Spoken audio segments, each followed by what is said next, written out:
నగర్ జిల్లాకు సంబంధించిన వార్తా విశేషాలు ఒకసారి చూద్దాం. ఇక నిన్న జైపాల్ రెడ్డికి సంబంధించిన విగ్రహావిష్కరణ సభలో కల్వకుర్తికి వెళ్ళిండు ముఖ్యమంత్రి రేవంత్ రెడ్డి. మహబూబ్ నగర్లో అదే వార్తను వీళ్ళు ప్రధానంగా తీసుకున్నారు. ఇక పదవులకు గౌరవం తెచ్చిన నేత జైపాల్ రెడ్డి విగ్రహావిష్కరణ సభలో ముఖ్యమంత్రి రేవంత్ రెడ్డి కల్వకుర్తికి 100 పడకల ఆసుపత్రి మంజూరు కామి వివిధ అభివృద్ధి పనులకు భారీగా నిధులు ఆయన ప్రకటించారు.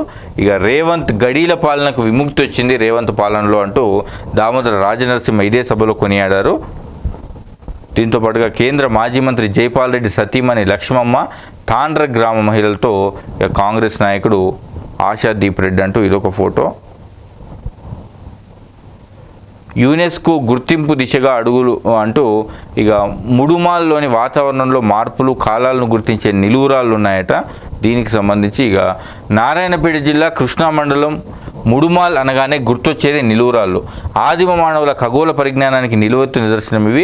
శిలాయుగంలోనే వాతావరణ మార్పులు ఋతువులు కాలాలకు అనుగుణంగా గుర్తించడానికి ఆదిమ మానవులు ఏర్పాటు చేసుకున్న వీటిని చూస్తే ఆశ్చర్యపోవాల్సిందే.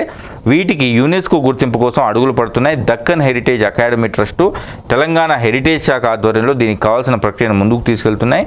ఇప్పటికే వరంగల్లోని రామప్ప ఆలయానికి యునెస్కో గుర్తింపు వచ్చింది.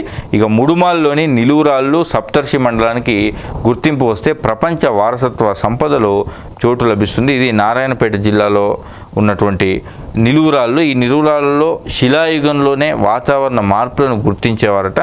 సో దీనికి ఇక యునెస్కో గుర్తింపు కోసం ప్రయత్నాలు జరుగుతున్నాయి. ఇక కృష్ణమ్మ పరవళ్ళు తొక్కుతుండడంతో మహబూబ్ నగర్ జిల్లాలోని చాలా జలాశయాలు కలకల్లాడిపోతున్నాయి. ఇది సోమశిలలోని సిద్ధేశ్వరం సోమశిల గుట్టల నడమ కృష్ణానది ఉధృతంగా ప్రవహిస్తున్నటువంటి దృశ్యం ఇది. జూరాలకి వరద కొనసాగుతూనే ఉంది. నారాయణపూర్ జలాశయంలో కూడా 3,20,000 క్యూసెక్ల వరద చేరుతుంది. దిగువకి 3.27 లక్షల క్యూసెక్లు వరద వదులుతున్నారు. ఇవి ఇక మహబూబ్ నగర్కి సంబంధించిన వార్తలు.